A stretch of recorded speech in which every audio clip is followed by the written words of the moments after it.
अब शून्य समयको कार्यक्रम प्रारम्भ हुन्छ। शून्य समयमा बोल्न चाहनुहुने मान्य सदस्यहरूको लागि 1 मिनेटको समय निर्धारण गरिएको छ। सर्वप्रथम मान्य सदस्य श्री अञ्जनी श्रेष्ठ। आउँदै आएन माइक, फर्स्टमै सम्मानित सभामुख महोदय, हाल इजरायलको आक्रमणमा 10 जना नेपाली विद्यार्थीहरूको मृत्युवरण भइसकेको, कतिपय नेपाली घाइते भएको खबर र कतिपय सम्पर्कविहीन भएर अल्पत्र भइरहेको दुःखद खबरले हामी सबै मर्माहित छौँ। मृतकको परिवारहरूलाई कसरी मलमपट्टि लगाउने, घाइतेहरूलाई कसरी उद्धार गर्ने र बाँकी रहेका नेपालीहरूलाई यथाशक्य स्वदेश भित्राउन हुन सभामुख मार्फत सम्बन्धित मन्त्रालय ध्यानाकर्षण गर्न चाहन्छु।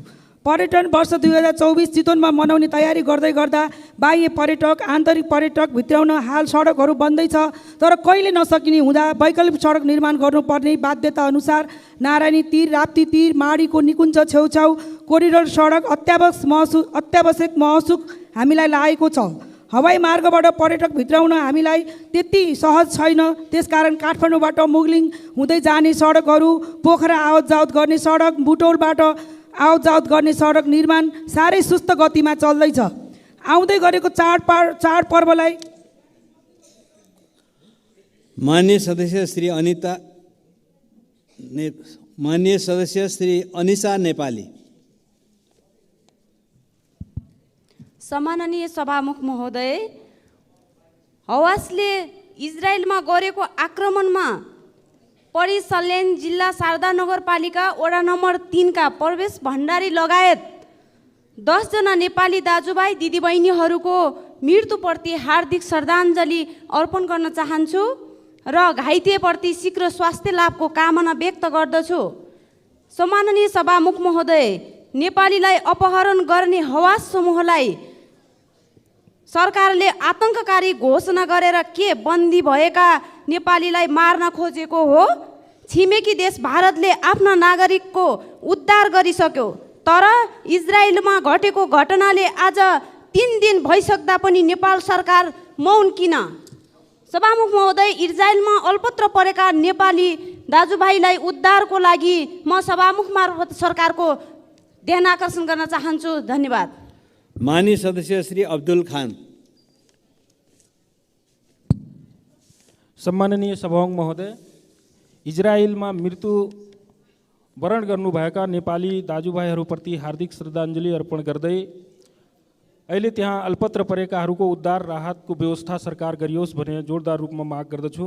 त्यस्तै नेपाल सरकारको मन्त्री परिषदको माघ 4 गतेको निर्णयअनुसार उखुको मूल्य 610 निर्धारण गरिएको थियो।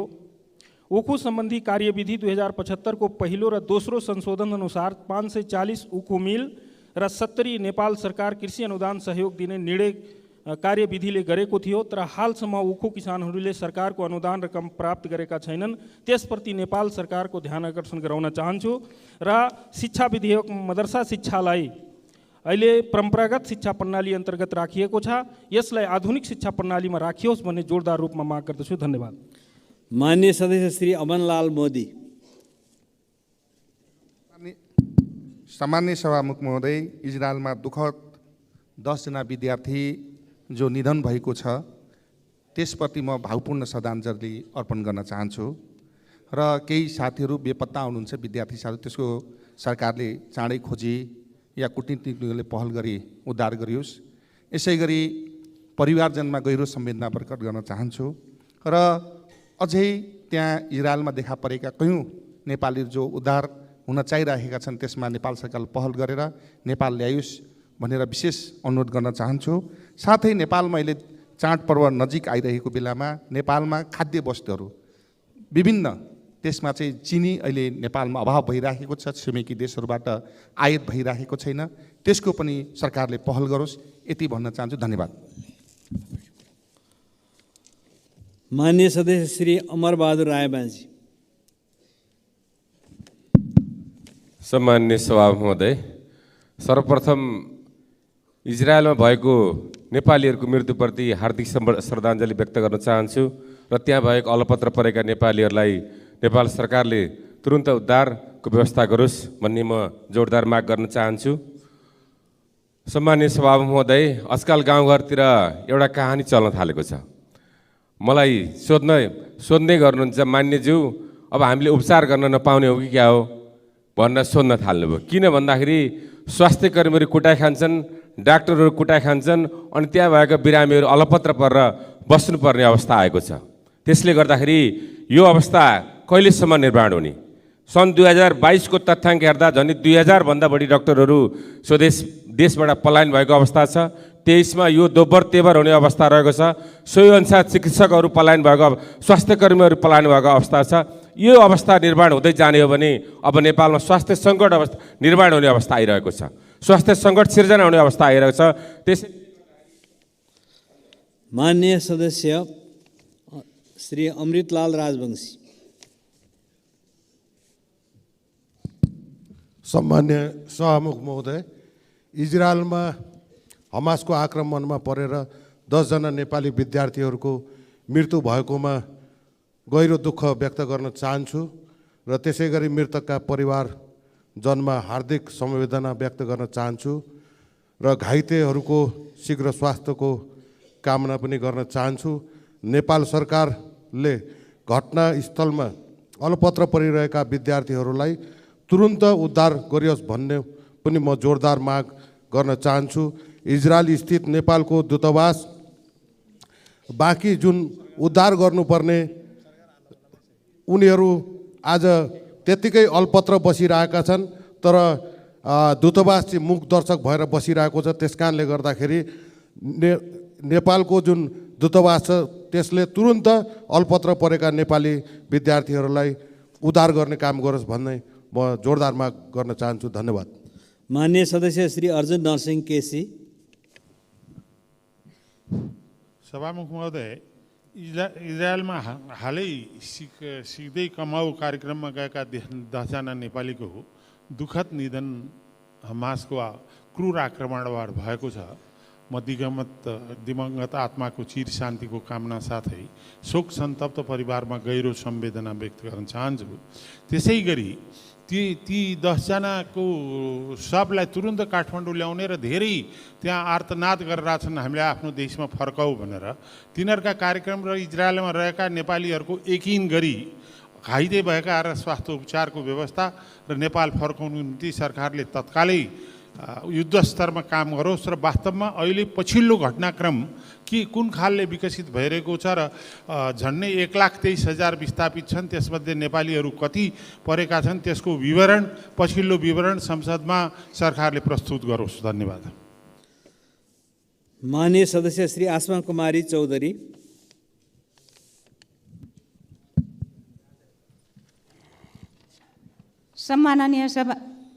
सम्माननीय सभामुख महोदय, इजरायलमा प्यालेस्टाइन लडाकु समूह हमासको आक्रमण परि 10 जना नेपालीको मृत्यु भइसकेको, 1 जना बेपत्ता भएको र अरू 6 जना घाइते भएको समाचारले मलाई साह्रै दुःख लागेको छ। म मृतक नेपालीहरूप्रति हार्दिक श्रद्धाञ्जली व्यक्त गर्दछु। बेपत्ता नागरिकको यथाशीघ्र खोजी गर्न र घाइतेको उपचार गर्न र स्वदेश फर्काउने व्यवस्था गर्न नेपाल सरकारको ध्यान आकर्षण गराउन चाहन्छु। धन्यवाद। माननीय सदस्य श्री असीम शाह।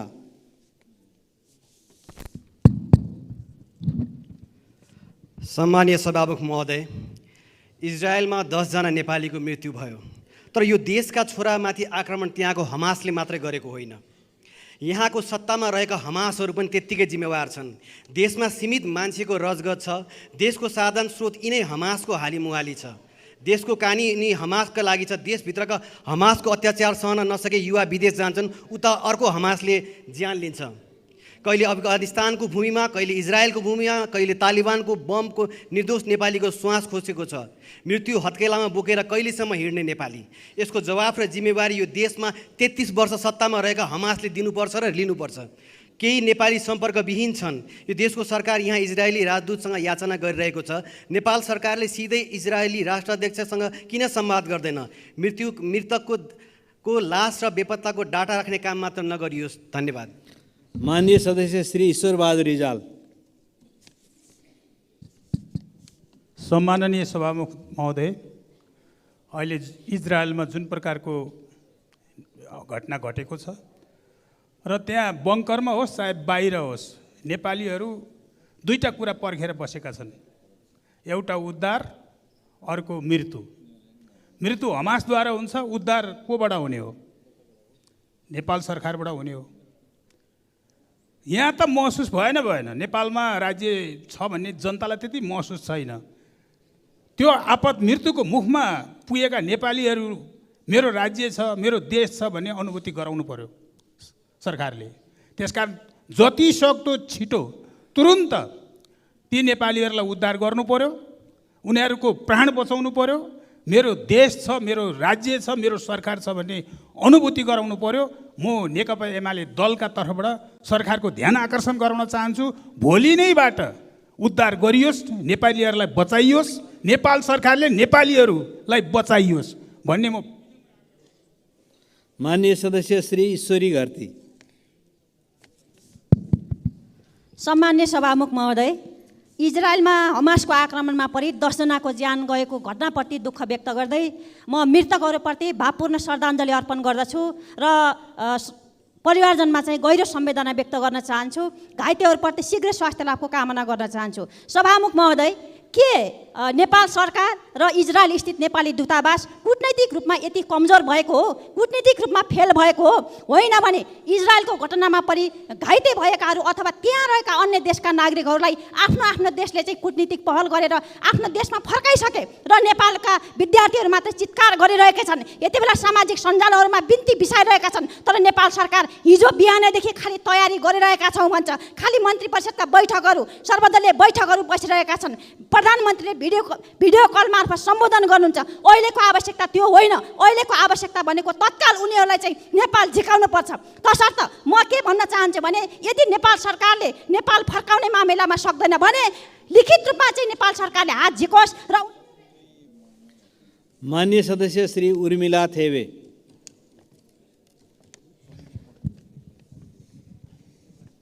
सम्मान्य सभामुख महोदय, सिक्दै कमाउँदै कार्यक्रम अन्तर्गत इजरायलमा रहेका 10 जना नेपालीले हमासको आक्रमणमा परेर अनाहकमा ज्यान गुमाएको प्रति दुःख व्यक्त गर्दै मृतकहरूप्रति भावपूर्ण श्रद्धाञ्जली अर्पण गर्दछु। घटनामा परि घाइते भएका प्रति शीघ्र स्वास्थ्य लाभको कामना गर्दै हराइएको व्यक्तिको खोजी र त्यहाँ रहेका विद्यार्थी र अन्य नेपालीको उद्धार कार्यमा नेपाल सरकारले ढिलाइ गरेकोमा घोर भर्त्सना गर्दै इजरायलको बङ्करमा लुकेर बस्न बाध्य नेपालीहरूको उद्धार तत्काल भूमिका खेल्न म सम्मान्य सभामुखज्यू मार्फत नेपाल सरकारलाई गम्भीर ध्यान आकर्षण गराउन चाहन्छु। धन्यवाद। माननीय सदस्य श्री उर्मिला माझी।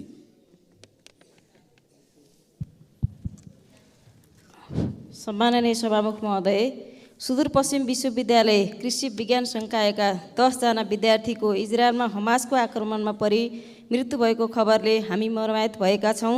मृतकहरूप्रति भावपूर्ण श्रद्धाञ्जली, परिवारमा गहिरो समवेदना व्यक्त गर्दै घाइतेहरूको शीघ्र स्वास्थ्य लाभको कामना गर्न चाहन्छु। इजरायलमा जारी युद्ध लम्बिन सक्ने हुनाले तत्काल इजरायलको प्रभावित क्षेत्रमा रहेका नेपालीहरूको उद्धार गर्न प्रभावकारी कूटनैतिक समन्वय र पहल गरी नेपालीहरूलाई नेपाल फिर्ता गराउन वा सुरक्षित स्थानमा स्थानान्तरण गर्न तथा घाइतेहरूलाई सहज उपचारको व्यवस्था गर्न नेपाल सरकारलाई म विशेष आग्रह गर्न चाहन्छु। यसै गरी चाडपर्व नजिकै गर्दाखेरि मुगलिनदेखि थानकोटसम्मको सडक विस्तारको कारणले गर्दाखेरि देखिएको असर र प्रभावले गर्दा चाहिँ चाडपर्वमा घर जाने यात्रुहरूलाई असहज हुने स्थिति देखा परेको छ। त्यसलाई सरकारले तत्काल सहज बनाउनको निम्ति पनि म अनुरोध गर्न चाहन्छु। धन्यवाद। माननीय सदस्य श्री ऋषिकेश पोखरेल। सभामुख महोदय, इजरायलमा नेपालीमाथि भएको आक्रमण र त्योबाट मृत्युवरण गर्नुभएका सबै नेपालीप्रति म श्रद्धाञ्जली व्यक्त गर्न चाहन्छु र घटनाप्रति दुःख व्यक्त गर्न चाहन्छु। त्यहाँ रहेका सबै नेपाली र घाइते र बेपत्ताको तत्काल नेपाल सरकारलाई सुरक्षाको प्रबन्ध गर्न म हार्दिक आग्रह गर्न चाहन्छु। सभामुख महोदय, त्यो सँगसँगै नेपालको दलित जात थरहरूमध्ये तराईमा बसोबास गर्ने पटौवा, बिल्टाउ, बिन, मुखिया, मलाह, सोहनी, गोडिया, गोडी, निषाद, बहदार, चाबिल, बनपर, सौरया, केटब, चौधरी, मलाह, तियर लगायतका जातहरूलाई चाहिँ दलित सूचीमा लगातार प्रयत्न गर्दा पनि त्यो सूचीकृत नगरिएको हुनाले दलित सूचीमा सूचीकृत गर्न राष्ट्रिय दलित आयोग। मान्य सदस्य श्री एकनाथ ढकाल। सभामुख महोदय, प्यालेस्टाइन विद्रोही समूह हमासले गरेको भीषण र निर्मम आक्रमणबाट इजरायलमा 700 भन्दा बढीको ज्यान गएको भनिएको छ र त्यसमा 10 जना नेपालीहरूको दुःखद निधन भएको छ। त्यहाँको सरकारले युद्धको घोषणा गरेको छ। 4500 भन्दा बढी नेपालीहरू त्यहाँ रहनु भएको भन्ने तथ्याङ्क छ। सबै नेपालीहरू आतंकित हुनुहुन्छ। तर यस्तो अवस्थामा सरकारको चाहिँ काम कारबाही सन्तोषजनक छैन। हिजो माननीय परराष्ट्र मन्त्रीज्यूले पनि बडो अपुष्ट र अपुरो विवरण संसदलाई दिनुभयो। सञ्चार माध्यममा आएको जानकारी पनि नेपाल सरकारलाई छैन। यो अवस्थामा नेपाल सरकारले प्रभावकारी ढङ्गबाट इजरायलमा रहेका चाहिँ नेपालीहरूको उद्धार गरोस् भन्ने म सरकारसँग माग गर्न चाहन्छु। त्यस्तै गरी चाहिँ धरानदेखि सर्लाही हुँदै नेपालगञ्जसम्म सामाजिक सद्भाव बिथोल्ने समूह को हो त्यसको जानकारी चाहिँ नेपाल सरकारले यो संसदमा गराओस् भन्ने पनि म माग गर्न चाहन्छु। धन्यवाद। माननीय सदस्य श्री किरण कुमार शाह। सम्माननीय सभामुख महोदय, विगतदेखि नै नेपाल भारत दुई देशबीच मैत्रीपूर्ण सम्बन्ध रहेको भए तापनि पछिल्लो समयमा यी सम्बन्धहरूमा तीव्रता बढेको छ। कथित सुरक्षाको नाममा नागरिकहरूलाई निर्विवाद रूपमा 5-7 किलोमिटरसम्म आवत जावत गर्न 2 र 4 पाङ्ग्रे सवारीलाई लाइसेन्स र परिचय पत्र माग गर्दै गाह्रो बनाएको छ। नागरिकहरूको ठुलो चाडपर्व आउनै लाग्दा वारिपारी दुईतिर नेपाली र भारतीय प्रहरीद्वारा घर घराइसीका प्रयोगमा आउने लत्ता, कपडा, नुन, तेल, आलु, प्याज लगायतका उपभोग वस्तुहरू ल्याउन खोज्दा अवरोध सिर्जना गरिरहेको स्थिति छ।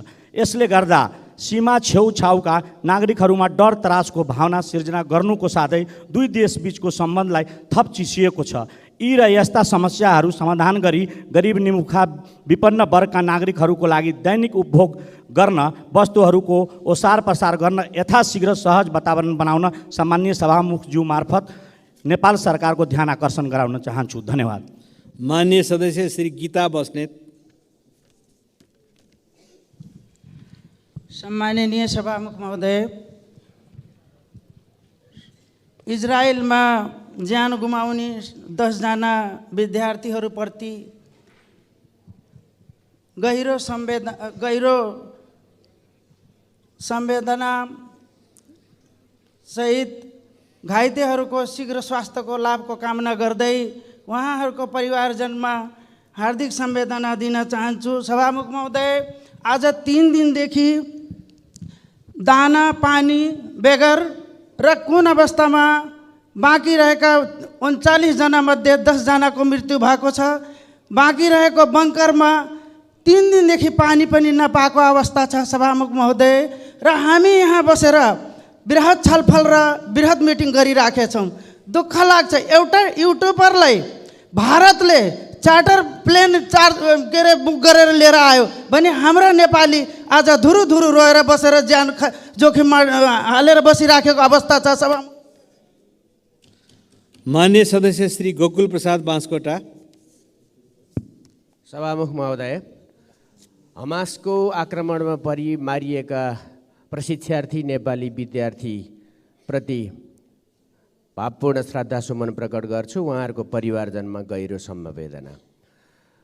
परराष्ट्र मन्त्रीले घटना भएको दिन हाल सुनाउनु भयो, तर आफै बेहाल भएर इजरायलसित नेपालको दक्षिण एसियामै सबैभन्दा पुरानो सम्बन्ध हो। सरकारको कूटनीतिक कमजोरी छताछुल्ल ढङ्गले पोखिएको छ। प्रधानमन्त्री एकदम लोकप्रिय काम गर्दै हुनुहुन्छ, भिडियो कल, समवेदना। तर त्यहाँका नेपालीको चाहना के छ भने जो सङ्कटमा फसिरहेका छन् तत्काल यो देश फर्काइयोस्। त्यो इजरायलले टोटल वारको घोषणा गरेको छ र कति चल्छ थाहा छैन। उनीहरूलाई नेपाल फर्काइयोस् सुरक्षित रूपमा। र उपचार गर्नुपर्नेलाई उपचार गरियोस्। सँगसँगै यो इजरायलमा रहेका बाँकी नेपालीहरूको पनि अवस्था राम्रो छैन। दक्षिणी क्षेत्रमा मात्रै होइन, उत्तरी क्षेत्रमा पनि लडाइँ सुरु भएको छ। माननीय सदस्य श्री गोमा लाभ सापकोटा।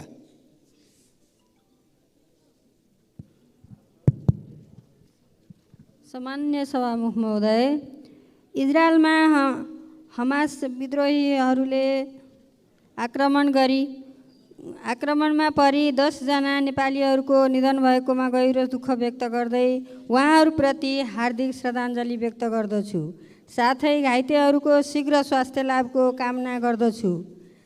सभामुख महोदय, अहिले सरकारको पहिलो प्राथमिकता आफ्ना नेपाली नागरिकहरूलाई उद्धार गरी सकुशल स्वदेश फिर्ता ल्याउन तत्कालै इजरायल सरकारसँग समन्वय गरी उहाँहरूलाई स्वदेश फिर्ता ल्याउने बन्दोबस्त मिलाइयोस्। सभामुख महोदय, नेपालीहरूको महान चाड बडा दसैँको अवसरमा स्वदेश र विदेशमा रहनुभएका सम्पूर्ण नेपाली दाजुभाइ तथा दिदीबहिनीहरूमा हार्दिक बधाई तथा शुभकामना व्यक्त गर्दै आक्रमणमा परि निधन भएका परिवारका सदस्य र घाइतेहरूको लागि उचित क्षतिपूर्तिको घोषणा गर्न सरकारसँग माग गर्दछु। माननीय सदस्य श्री गङ्गाराम चौधरी। सम्माननीय सभामुख महोदय, अर्थतन्त्र तहस नहस छ। यस्तो अवस्थामा आफ्नो गुजारा तार्न काठमाडौँ भ्यालीभित्र अधिकांश अधिराज्यभरका बेरोजगारी युवाहरू पठाउ कम्पनी मार्फत रोजगार पाएका छन्। तर विडम्बना के छ? सम्माननीय सभामुख महोदय, पठाउ कम्पनीले 20% भन्दा बढी रकम कटौती गर्दैछ। यो कहाँको न्याय हो? यो सरासर लुटतन्त्र भएन र? त्यसैले सभामुख महोदय, दिन दहाडै यसरी लुट्न पाइँदैन। मन्त्री, प्रधानमन्त्री, राष्ट्रपतिहरू चिल्ला गाडीमा घुम्ने अनि हामी जस्ताले 20% रकम तिर्ने, यो भएन। यस्ता कम्पनीलाई तुरुन्तै कारबाही गरियोस् र कमभन्दा कम रकम कर गरियोस्। भन्दै अन्तमा अहिले किसानहरूको धान बाली भित्राउने समय छ।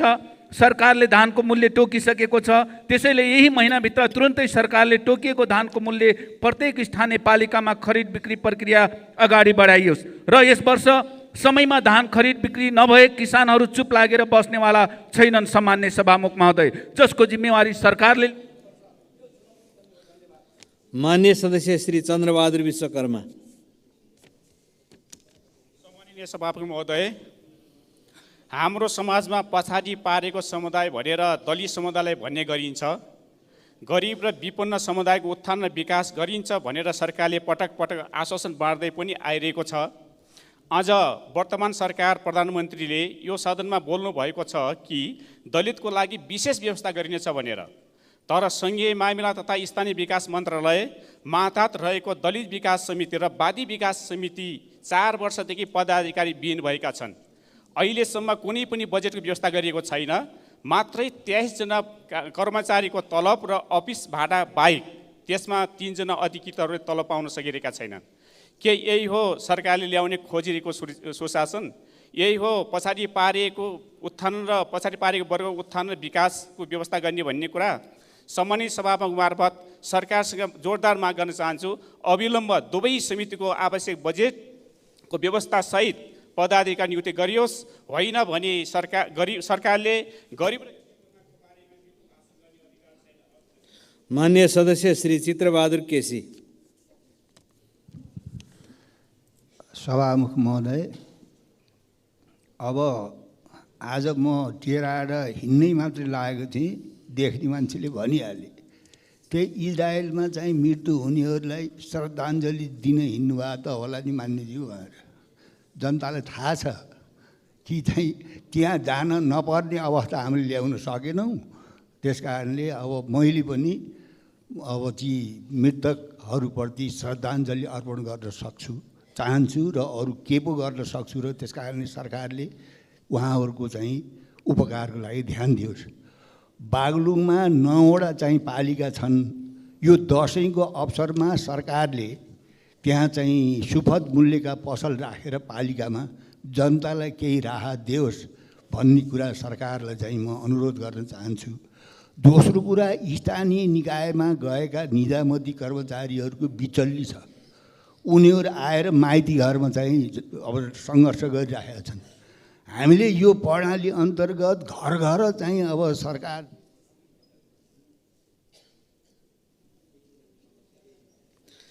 मान्य सदस्य श्री छिरिङ डमडुल लामा भोटे।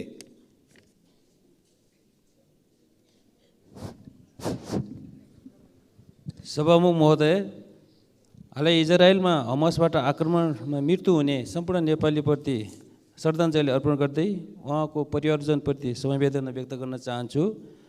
र भर्खरै प्रमाको चीन भ्रमणबाट हुम्लाको हिल्साबाट सिमीकोटको सडकको लागि सम्झौता गरेको प्रति स्वागत र धन्यवाद दिँदै त्यसको सम्झौताको शीघ्र कार्यान्वयन होस् भन्ने म सभामुख महोदयबाट अनुरोध गर्न चाहन्छु। र अहिले यो दसैँको मुखमा नेपालगञ्जमा हुम्ली जनता र कर्णालीको जनता अल्पत्रमा परेको छ। निजी र सरकारी जहाज स्ट्यान्ड बाई राखियोस् र कर्णालीको कालीकोट, भाजुरा र हुम्लाको बिचमा चर्को भाडा लिने भएको हुनाले त्यहाँको तीनै जिल्लाको सिडिओहरूलाई गृह मन्त्रालयबाट कार्यान्वयन गर्न, उनीहरूलाई नियन्त्रण गर्नको लागि सरकारबाट म चाहिँ सभामुख महोदयबाट सरकारको जोड दिन, ध्यान दिन चाहिँ चाहन्छु भन्ने मेरो भनाइले यो हुन्छ। हस् त। माननीय सदस्य श्री छिरिङ लामु लामा तामाङ। सम्माननीय सभामुख महोदय, इजरायलमा भएको आक्रमणमा परि निधन भएका नेपाली विद्यार्थीहरूप्रति भावपूर्ण श्रद्धाञ्जली अर्पण गर्दै मृतकका परिवारजनमा गहिरो संवेदना, घाइतेहरूको स्वास्थ्य लाभको कामना यस दुःखद घटनामा निधन भएका सब तत्काल नेपाल ल्याउने प्रबन्ध मिलाउन सरकार समक्ष माग गर्दछु र घाइतेहरूको उद्धार र उपचारको लागि नेपाल सरकारले तत्काल नै इजरायली सरकारसँग समन्वय गरोस्। साथै त्यहाँ जोखिममा रहेका अन्य विद्यार्थीहरूलाई पनि तत्काल स्वदेश फर्काउन नेपाल सरकार समक्ष माग गर्दछु। यस विषयमा सरकारले व्यवस्था गरेको भनी बाहिर जुन अफवाह फैलाएको छ त्यो सत्य नभई नेपाल सरकार यस विषयमा गम्भीर रहेको र समाधानको निम्ति निरन्तर समन्वय गरिरहेको कुरा म सम्माननीय सभामुख मार्फत सम्पूर्णमा जानकारी गराउँदछु। र यति बेला एक ढिक्क भएर सरकारलाई सबैले सहयोग गर्न आवश्यक छ, तर विरोधका आवाजहरू मात्रै उठाउने गरिएको छ, त्यो राम्रो होइन। यस्ता अभिव्यक्तिहरूले जनतामा भ्रम र सरकारप्रति अविश्वास पैदा गर्ने काम गर्छ। धन्यवाद। माननीय सदस्य श्री जनार्दन शर्मा। सम्माननीय सभामुख महोदय, इजरायलमा भएको घटनामा 10 नेपाली विद्यार्थीको निधन भएको प्रति हाम्रो दल नेपाल कम्युनिस्ट पार्टी माओवादीको तर्फबाट हार्दिक भावपूर्ण श्रद्धाञ्जली अर्पण गर्दछु। शोक सन्तप्त परिवारमा गहिरो संवेदना अर्पण गर्दछु। बेपत्ताको खोजी र घाइतेहरूको शीघ्र उपचारको लागि सरकारसँग माग गर्दछु र स्वास्थ्य लाभको कामना पनि गर्दछु। युद्धको घोषणा भइसकेपछि नेपाल आउन चाहेका नेपालीहरू जो सङ्कटमा रहेका छन् ती सबै नेपालीहरूलाई, नागरिकहरूलाई नेपाल ल्याउनको लागि सरकारले थप पहल, अझ विशेष पहल गरोस् भनेर सरकारसँग माग पनि गर्न चाहन्छु र आग्रह पनि गर्न चाहन्छु। र त्यहाँ अप्ठ्यारो वा कठिनमा जीवन बिताइरहेकालाई सम्पर्कमा ल्याएर कूटनैतिक पहल मार्फत यथाशीघ्र कार्य अगाडि बढाओस्, मृतकको शव नेपाल ल्याओस् र नेपालको तर्फबाट युद्ध क्षेत्र त्यहाँ जो भइरहेको छ त्यसमा शान्ति स्थापनाका लागि आफ्नो भूमिका नेपालले खेलोस् भनेर राख्न चाहन्छु। धन्यवाद। माननीय सदस्य श्री कृष्ण कुमार श्रेष्ठ। सम्माननीय सभामुख महोदय, इजरायलमा भएको घटनाबाट मृतक नेपाली विद्यार्थीहरूप्रति हार्दिक श्रद्धाञ्जली अर्पण गर्न चाहन्छु र घाइतेहरूको शीघ्र स्वास्थ्य लाभको कामना गर्न चाहन्छु। साथसाथै अहिले आज भर्खरै मात्रै सम्माननीय प्रधानमन्त्रीज्यूले त्यहाँ रहेका केही विद्यार्थीहरूसँग फोन वार्ता गरेको सुनियो, त्यसको लागि धन्यवाद। फोन वार्ता मात्रै गरेर भएन, यदि सकिँदैन भने परराष्ट्र मन्त्रीज्यूलाई तुरुन्तै इजरायल पठाएर भने पनि नेपालीहरूलाई उद्धार गर्ने र खानाबाट पनि खाना नपाएर पनि मर्ने अवस्था छ, उनीहरूलाई बचाउने र नेपाल ल्याउने व्यवस्था गर्नको लागि जोरदार माग गर्न चाहन्छु। धन्यवाद। माननीय सदस्य डाक्टर अमरेश कुमार सिंह। सम्मानीय सभामुख महोदय, यो वास्तवमा इजरायलको घटनाले सम्पूर्ण नेपाली मर्माहत हुनुपर्छ। म पहिला हार्दिक संवेदना व्यक्त गर्न चाहन्छु, तर सरकारलाई यो भन्न चाहन्छु, सरकार के को लागि जो आफ्नो नागरिकको जीवको रक्षा गर्न सक्दैन, बरु सरकारको प्रधानमन्त्री, मन्त्री, राष्ट्रपति पनि सांसदको तलब काटेर पनि चार्टर प्लेन बोलाएर आफ्नो नागरिकको उद्धार गरोस्, सरकार त्यसमा तत्परता जनाओस्। न कि अनि मुख्यमन्त्री, प्रदेश प्रमुखको ठुला ठुला क्वार्टर बनाएर अनि सरकारले त्यसमा खर्च गर्ने, तर नागरिक, गरिब नागरिक या जो विद्यार्थी जो पढ्न गएको छ त्यसको उद्धार गर्नमा त सरकारले कुनै तात्विकता देखाएको छैन। मात्र एउटा विज्ञप्ति जारी गर्ने, फोन गर्ने, त्यो हालचाल पुछ्ने त मिडियाले पनि हालचाल पुग्छ, त्यो त मिडियाको काम हो। त्यो हालचाल समाचार भन्ने, सरकारको काम त उद्धार गर्ने हो। त्यस कारणले सरकार उद्धार गर्नेतिर अगाडि बढोस्, न कि समाचार पुछेर समाचार बाहिर गर्नको लागि। त्यस कारणले मेरो सभामुखजी मार्फत अनुरोध छ कि जताबाट पनि जति खर्च लागे पनि राज्यको खर्चबाट उनीहरूलाई उद्धार होस्, नेपाल फर्काइयोस्, नेपाली जनताको जीवन। मान्य सदस्यहरू, शून्य समयमा मान्य सदस्यहरूले बोल्ने क्रम यही समाप्त हुन्छ। मान्य सदस्यहरू, प्रधानमन्त्री तथा मन्त्री परिषदको कार्यालयबाट पत्र प्राप्त हुन आएको छ, सोको ब्यहोरा म पढेर सुनाउँछु। क, माननीय वन तथा वातावरण मन्त्री श्री वीरेन्द्र प्रसाद महतो श्रीलङ्कामा आयोजना हुने 5th forum of ministers and environment authorities and Asia Pacific 5th AP फोरममा सहभागी हुन सम्बन्ध 2080 साल असोज 15 गते त्यसतर्फ प्रस्थान गर्नुहुने भएकोले उहाँको अनुपस्थितिमा उहाँले सम्हाल्दै आउनुभएको वन तथा वातावरण मन्त्रालयको कार्यभार सम्माननीय प्रधानमन्त्रीज्यूबाट सम्माननीय शिक्षा, विज्ञान तथा प्रविधि मन्त्री अशोक कुमार राईले सम्हाल्ने गरी तोक्नु भएको ब्यहोरा अनुरोध गर्दछु। मिति 2080 6-15 बैकुण्ठ अर्याल, मुख्य सचिव।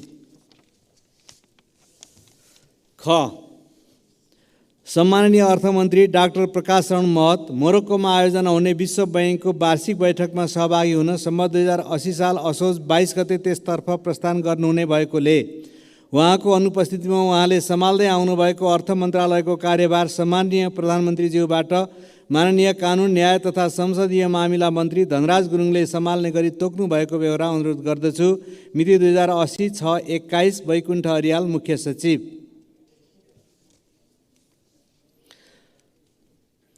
मान्य सदस्यहरू, अब मान्य ऊर्जा, जलस्रोत तथा सिँचाइ मन्त्री श्री शक्तिबहादुर बस्नेतलाई मिति 2080 असोज 21 गतेको बैठकमा विद्युत विधेयक 2080 माथि विचार गरियोस् भन्ने प्रस्तावमाथि भएको छलफलमा उठेका प्रश्नहरूको जवाफ दिन अनुमति दिन्छु।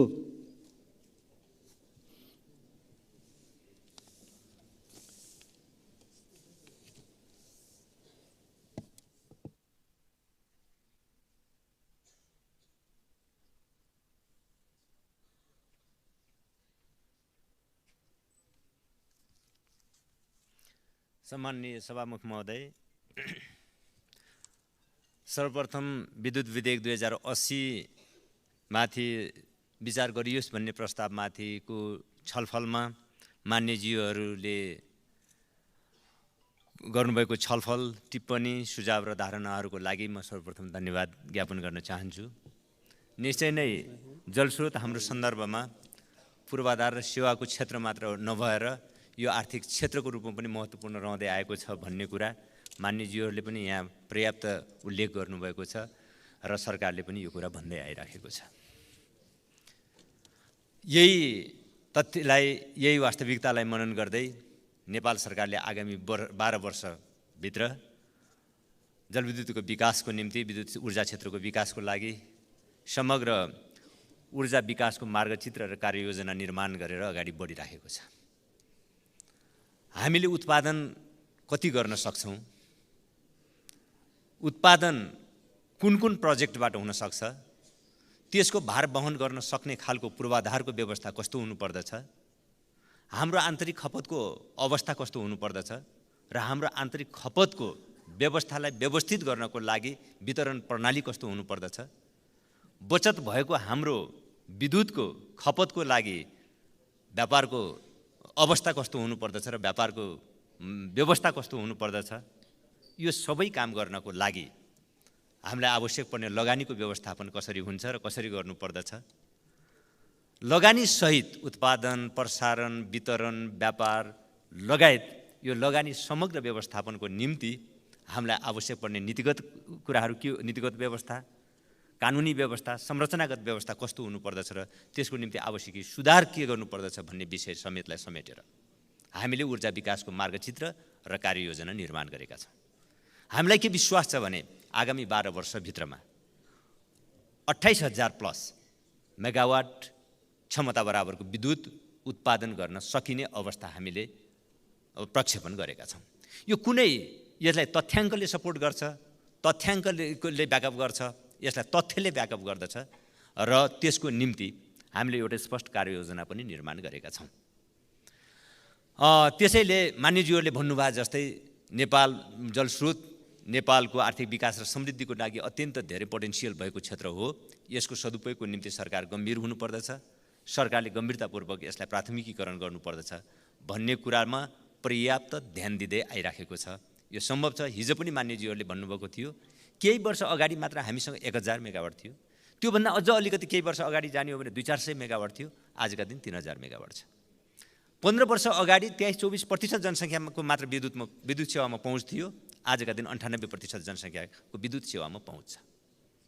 यस विकासको यो प्रकृति र विकासको यो गतिलाई हेर्दा हामी आगामी 10-12 वर्षभित्रमा 28-30,000 मेगावाट हामी सहज ढङ्गले उत्पादन गर्न सक्छौँ भन्ने कुरामा एउटा विश्वासयोग्य वातावरण हामी देख्छौँ र त्यो अवस्था देख्न सकिन्छ।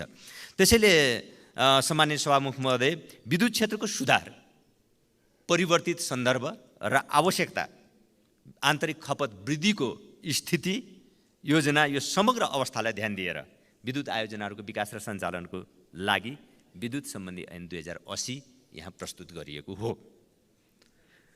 नेपालको सन्दर्भमा विद्युत क्षेत्रको विकासको सन्दर्भमा कुरा गर्दा जलविद्युत नै यसको प्रमुख पोटेन्सियलको रूपमा रहँदै आएको छ। यद्यपि विद्युतको कुरा गर्दा जलविद्युत मात्र होइन, त्यहाँ सोलरको कुरा छ, विन्ड पावरको कुरा छ, सोलर पावरको कुरा छ, अन्य क्षेत्रहरू पनि छन्, इभन वैकल्पिक ऊर्जाका कुराहरू पनि छन्, अरू सबै कुराहरू छ। तथापि जलविद्युत क्षेत्र यसको मुख्य पोटेन्सियलको रूपमा रहँदै आएको छ। यति हुँदाहुँदै पनि हामीले सरकारले मिक्स इनर्जीकै कन्सेप्टलाई ध्यानमा राखेको छ। त्यहाँ जलविद्युतको कुरा मात्र होइन, सोलर इनर्जी र विन्ड पावरको, सोलर पावर र विन्ड पावरको लागि पनि आवश्यक कानुनी व्यवस्था यो विधेयकमा गरिएको छ।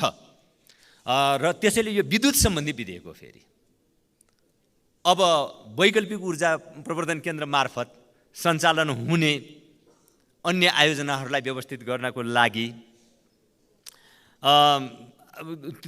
त्यसको आवश्यकताको लागि फेरि अलग्गै हामीसँग नवीकरणीय ऊर्जाको दक्षता विकाससँग सम्बन्धित, नवीकरणीय ऊर्जा र ऊर्जा दक्षता विकास सम्बन्धी अलग्गै विधेयक ड्राफ्ट गरेको छ सरकारले, मन्त्रालयले ड्राफ्ट गरेको छ। अर्थ मन्त्रालयको सहमतिसहित अहिले कानुन मन्त्रालयमा रहेको लागि पुगेको छ नवीकरणीय ऊर्जा र ऊर्जा दक्षता विधेयक।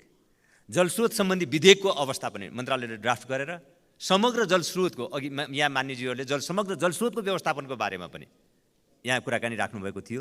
समग्र जलस्रोतको व्यवस्थापन सम्बन्धी जलस्रोत विधेयक अर्को ड्राफ्ट गरिएको छ।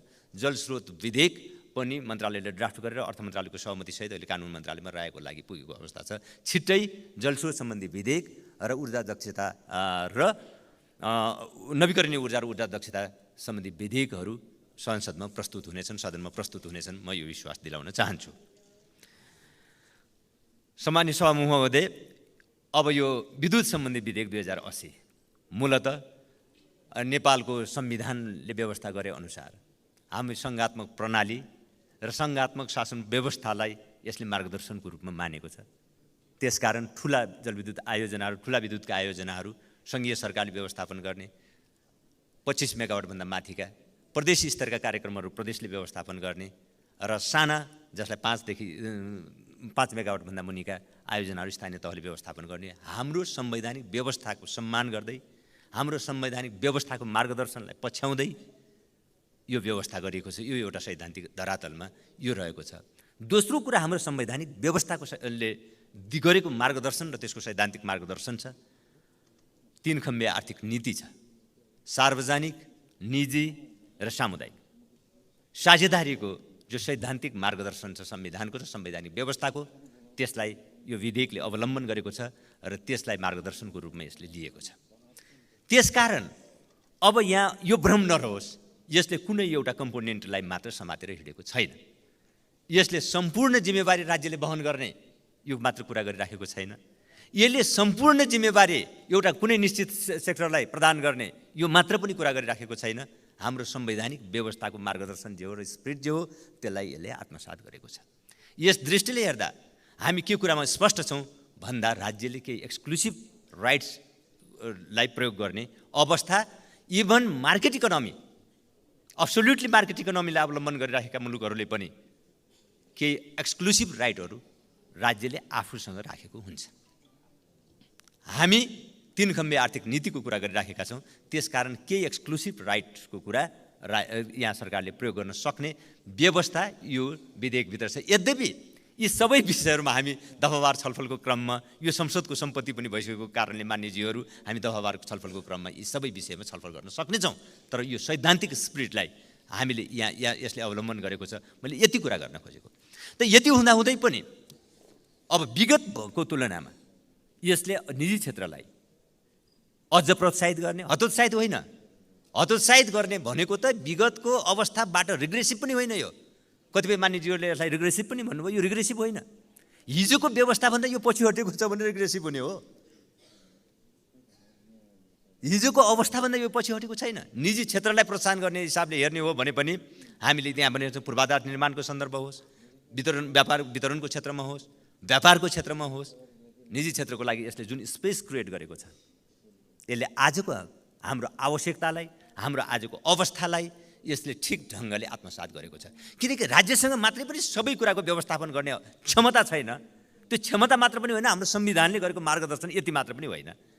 त्यसकारण यो दुवै कारणले सम्पूर्ण व्यवस्थापन राज्यले गर्ने कुरा मात्र पनि यसले परिकल्पना गर्दैन। अझ अगाडि बढेर आजको आवश्यकता सबै कुरालाई ध्यान दिएर अब चाहे त्यो उत्पादनको क्षेत्रमा त छँदैछ, अझ त्यसलाई प्रोत्साहित गर्ने कुरा गरिराखेको छ। पूर्वाधार निर्माणको क्षेत्रमा निजी क्षेत्रलाई आकर्षित गर्ने कुरा, वितरण र व्यापारको क्षेत्रमा पनि निजी क्षेत्रलाई आकर्षित गर्ने कुरा हिजो मान्य वर्षमान पुन्जुले यहाँ एकदम प्रष्ट शब्दमा राख्नु भएको थियो। यो एउटा डिपार्चर हो। त्यहाँ सरकारको पनि यही मान्यता राख्दछ, यो डिपार्चर नै हो। त्यस दृष्टिले निजी क्षेत्र हतोत्साहित भयो, यो अझ बढी रिग्रेसिभ भयो भनेर भन्ने कुरा यो सही हुँदैन सामान्य सभामुख महोदय। त्यस कारणले अब यति भइसकेपछि केही प्रत्यायोजित अधिकारको सन्दर्भमा पनि यहाँ मान्यज्यूहरूले गम्भीरतापूर्वक कुरा उठाउनु भएको छ। यो ठिकै हो, यो साँचो कुरा हो। संसदले कानुन संसदले बनाउँछ, त्यसकारण प्रत्यायोजित अधिकारहरू एकदम अत्यावश्यकीय मात्र हुनुपर्दछ, त्यो सीमित नै हुनुपर्दछ, अत्यावश्यकीय हुनुपर्दछ भन्ने कुरामा सरकार स्पष्ट छ।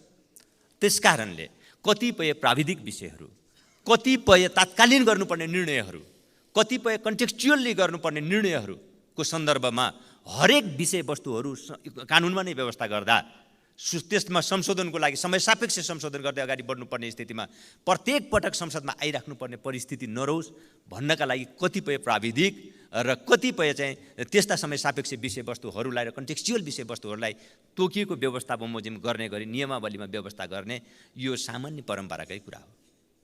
यो आम परम्पराको कुरा पनि हो। त्यस कारणले केही पनि कुरा चाहिँ तोकिए बमोजिम हुँदैन, नियमावलीमा गर्नुहुन्न भन्ने कुरा पनि सही हुँदैन। तर फेरि कानुन संसदले बनाउने स्थितिमा प्रत्यायोजन गर्ने कुरा अत्यावश्यकीय हुनुपर्दछ, त्यो सीमित हुनुपर्दछ भन्ने कुरामा सरकार स्पष्ट छ। जहाँसम्म एकदम तत्त ठाउँमा जहाँ यी कुरा त कानुन संसदले नै गरे हुन्छ नि भन्ने अवस्था जहाँ आउँछ ती विषयमा हामी खुला ढङ्गले छलफल गरेर अगाडि बढ्न सक्दछौँ र यो विषयमा सैद्धान्तिक रूपमा हामी सायद एउटै पेजमा नै हुन्छौँ भन्ने मलाई लाग्दछ। त्यसै गरी अरू कतिपय सन्दर्भमा यो ड्राई र वेट सिजनको यो असन्तुलन घटाउन के गरिएको छ भन्ने बारेमा पनि निश्चय नै ड्राई र वेट सिजनको असन्तुलन घटाउनको लागि दुईवटा ढङ्गले त्यहाँ जरुर सोचिएको छ। एउटा कुरा हाम्रो मागको प्रकृति र चरित्र ड्राई सिजन र वेट सिजनमा उस्तै रहने, उत्पादनको प्रकृति ड्राई सिजन र वेट सिजनमा हेर्दा 3 गुणा फरक जस्तो देखिने अवस्थाले सिर्जना भएको यो असन्तुलनको अवस्था जे छ यो असन्तुलनलाई सम्बोधन गर्नको लागि मूलतः 2टा कुरा हामीले आवश्यक ठानेका छौँ। एउटा हामीले जलाशययुक्त आयोजनाहरू मलाई चाहिँ प्रमोट गर्नुपर्ने र जलाशययुक्त आयोजनाहरूको लागि आवश्यक थप व्यवस्था गर्नुपर्ने एउटा कुरा, जसले गर्दा ड्राई सिजनको उत्पादनमा पनि त्यति धेरै कमी नआउन नपाओस्। एक कुरा भने। दोस्रो कुरा वेट सिजनमा पनि हाम्रो आन्तरिक खपत क्षमतालाई चाहिँ वृद्धि गर्न सकिने हाम्रा डेभलपमेन्टको मोडालिटी के हुन सक्छन् अथवा आन्तरिक खपत क्षमताको वृद्धिको रणनीतिक योजनाहरू कस्ता हुन सक्छन् भन्ने बारेमा सोच्नुपर्नेछ। यसले यो असन्तुलनलाई हटाउनेछ र ऊर्जा खपतको आन्तरिक ऊर्जा खपतको बारेमा पनि सरकारले एउटा आन्तरिक ऊर्जा खपतको रणनीतिक योजना निर्माण गरेर काम पनि गरिरहेको छ र त्यसलाई सपोर्ट हुने ढङ्गले यहाँ केही कानुनी व्यवस्थाको कुरा पनि गरिएको छ भने जलाशयुक्त आयोजनाहरूलाई प्रमोट गर्नको लागि आवश्यक कानुनी व्यवस्थाको कुरा यहाँ गरिएको छ। अरू थप कुरा हामी दफावार छलफलको क्रममा गर्ने नै छौँ। विद्युत व्यापारको सन्दर्भमा अब कतिपय सन्दर्भमा के कुराहरू उठिराखेका छन्, दुईटै कुराहरू उठिराखेका छन्। यो व्यापारको सन्दर्भमा विद्युत व्यापार अथवा पूर्वाधार निर्माणमा प्राइभेट सेक्टर आकर्षित हुँदा भोलि आन्तरिक खपतको निम्ति हामीलाई क्राइसिस त कतै पर्दैन। व्यापारको क्रममा प्राइभेट सेक्टर आकर्षित हुँदा आन्तरिक खपतको बारेमा कतै क्राइसिस त हुँदैन। यो कोणबाट पनि विषयवस्तुहरू उठिराखेका छन्। अर्को कोणबाट पनि निजी क्षेत्रको भूमिकालाई कसरी चाहिँ सल्भ गर्ने बारेमा पनि चिन्ताहरू जाहेर भइराखेका छन्। यो दुवै पक्षबाट यो कुराहरू उठिराखेका छन्। तर यो विषयमा सरकारको एउटा स्पष्ट दृष्टिकोण छ। हामीले विद्युत व्यापार गर्ने, निर्यात गर्ने भनेको सरप्लस विद्युत हो। यो कुरामा हामी एकदम स्पष्ट हुनुपर्दछ।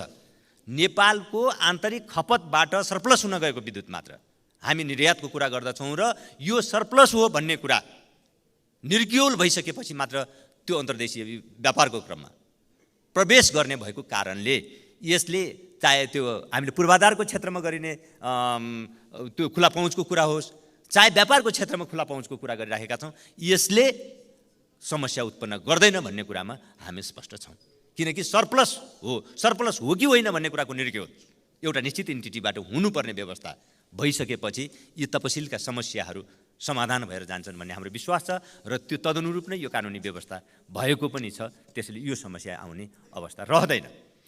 अब विद्युत व्यापारको त्यसपछि अपस्ट्रिम डाउनस्ट्रिमको कुरा पनि, डाउनस्ट्रिमको लाभको कुराहरू पनि थियो, जोखिमका कुराहरू, लाभका कुराहरू, यी सबै विषयहरूलाई आवश्यक कानुनी व्यवस्थाको बारेमा यहाँ चर्चा भइ नै सकेको छ सामान्य सभामुख महोदय। त्यसैले जग्गा प्राप्ति, पुनर्वास सम्बन्धी व्यवस्था लगायतका बारेमा पनि छलफल भएको छ। यस सम्बन्धी धेरै कुराहरू प्रचलित कानुनमा व्यवस्था भएका हाम्रा नीति अथवा प्रचलित हाम्रा नीति र कानुनी व्यवस्थाहरूको आधारमा नै व्यवस्थापन गर्नुपर्ने परिस्थिति भएको कारणले यहाँ धेरै यो विषयमा त बोलिएको छैन। तथापि हामीले यी विषयहरूलाई अन्तरसरकारी निकायका समन्वयका विषयहरूलाई अन्य विधिद्वारा समाधान गर्ने, केही नेपाल ऐन संशोधन मार्फत समाधान खोज्ने, अरू मार्फत समाधान खोज्ने गरेर त्यो प्रयास अगाडि बढाउनु पर्ने छ। यहाँ उठेका विषयहरू यो सम्बन्धी ठिकै छन्। अब अनबन्डलिङका कुराहरू थियो। अब यहाँ पनि दुईटै कुरा दुईटै पक्षबाट उठिराखेको छ। अनबन्डलिङ ठिक छ कि छैन, उत्पादन, प्रसारण र चाहिँ वितरणलाई अलग अलग इन्टिटीबाट गर्ने कुरा ठिक छ कि छैन, गर्नुपर्छ कि पर्दैन, अथवा किन नगर्ने, यो दुवै प्रकृतिको छ। यसको सन्तुलित जवाफ नै यसले दिएको छ। विधेयकले यसको सन्तुलित जवाफ नै दिएको छ र यो दुवै प्रकृतिका भावनाहरूलाई यसले यथोचित ढङ्गले सम्बोधन गरेको छ भन्ने हाम्रो विश्वास छ। तत्त ठाउँमा हामी दफावार छलफलको क्रममा यस विषयमा बाँकी हामी छलफल गर्न सक्छौँ। त्यसैले अब आज हाम्रो बोटलनेकको अब कहाँ समस्या छन् भन्ने कुरामा जरुर हाम्रो अब उत्पादनको हाम्रो पाइपलाइनमा जहाँ गइरहेको छ, आजका दिन बोटलनेक हाम्रो प्रसारण नै बन्न पुगिराखेको छ र त्यो प्रसारणको क्षेत्रमा देखिएका समस्याहरूको पनि हामी यथोचित ढङ्गले समाधान गरेर जाने गरी मैले अघि भनेको मार्गचित्र र कार्ययोजनाको ऊर्जा विकासको मार्गचित्र र कार्ययोजना मार्फत हामी अगाडि बढेछौँ। सामान्य सभामुख महोदय, यो विद्युत विधेयक एकपटक पार्लियामेन्टमा आएर फर्कि पनि सकेको कारणले र फेरि फर्केर यही पार्लियामेन्टमा आएको कारणले धेरै विषयहरू यो पटक हामीले धेरै मसिनो गरेर पनि हेरेका छैनौँ। किनभने एकपटक पार्लियामेन्टमा पेश भइसकेको कारणले सायद यो पेश गर्दाखेरि पनि यही गठबन्धनको अर्को सरकार थियो, त्यस कारणले पनि धेरै हामीले यो बारेमा छलफल गरेका छैनौँ। यसकारण पनि हामी खुला छौँ। विभागीय मन्त्रीको हिसाबले सरकारको तर्फबाट म यो कुरा विश्वास दिलाउन चाहन्छु, हामी ओपनली नै छलफल गर्छौँ। दफावार छलफलको क्रममा रासनल कसैले भनिदिएको आधारमा हामीले यहाँ लागू गरिहाल्ने भन्ने कुरा भन्दा पनि त्यसको प्रोसेसिङ गरौँ। फिडब्याक त हामी सबैतिरबाट लगौँ, इनपुट हामी सबैतिरबाट लगौँ र हामीले प्रोसेसिङ गरौँ। समितिमा भोलि बिहान यो प्रोसेसिङ हुनेछ।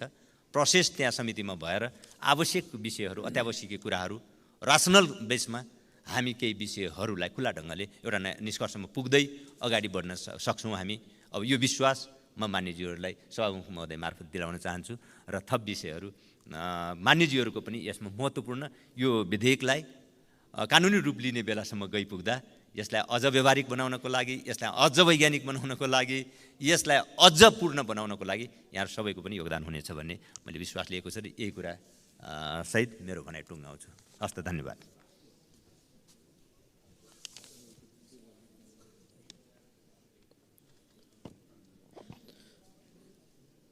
मान्य सदस्यहरू, विद्युत विधेयक 2080 माथि विचार गरियोस् भन्ने प्रस्तावमाथिको छलफल यहीँ समाप्त हुन्छ। मान्य सदस्यहरू, अब म उक्त प्रस्तावलाई निर्णार्थ प्रस्तुत गर्दछु। यो प्रस्तावको पक्षमा हुने मान्य सदस्यहरूले हुन्छ भन्नुहोला र यसको विपक्षमा हुने मान्य सदस्यहरूले हुन्न भन्नुहोला। यो प्रस्तावको पक्षमा हुने मान्य सदस्यहरूले हुन्छ भन्नुहोस्। यसको विपक्षमा हुने मान्य सदस्यहरूले हुन्न भन्नुहोस्। हुन्न भन्ने आवाज सुनिएन, तसर्थ विद्युत विधेयक 2080 माथि विचार गरियोस् भन्ने प्रस्ताव सर्वसम्मतिले स्वीकृत भएको घोषणा गर्दछु।